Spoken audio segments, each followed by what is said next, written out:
Ky organizim u forcua edhe me angazhimin të doktor Arben Karavarit, kryetari i Aleancës Shqiptare.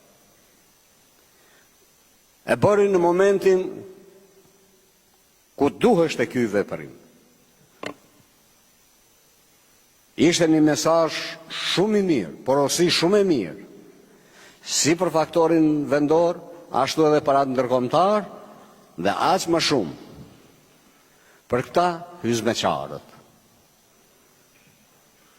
Ne u kemi bërë gjithmonë thirrje, mos u bën hyjsmeqarë argat huj. Gjithmonë kemi shpjegu se e keqja historikisht shqiptarëve të ka ardhur nga vetvetja. Gjithmonë va kemi bë me dije, nuk kemi punë me ju, por ama braktisni atë barak. Mos u bëni pjesë e rënimit të historisë e sakrificës së popullit tonë. Sepse ata njerëz që i kanë votuar 100.000 nuk janë fajtor ata.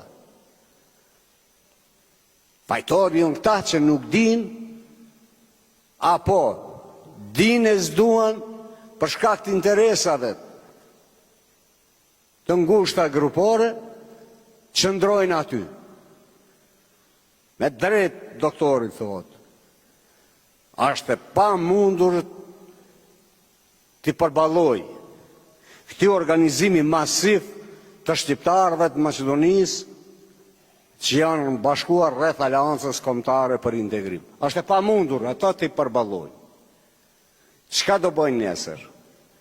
Një pjesë e madhe e tyre dhe që kanë ardhur, doktor, po takohen nga institucione të ndryshme, nga Ministria e Jashtme, Ministria e Punëve të Brendshme, Ministria e Mbrojtjes, e Bujqësisë, sepse janë të denigruar, janë të poshtruar. A thonë, ne nuk votuam, ne votuam për ndryshimin, por jo për poshtërimin. I kanë poshtruar shqiptarët.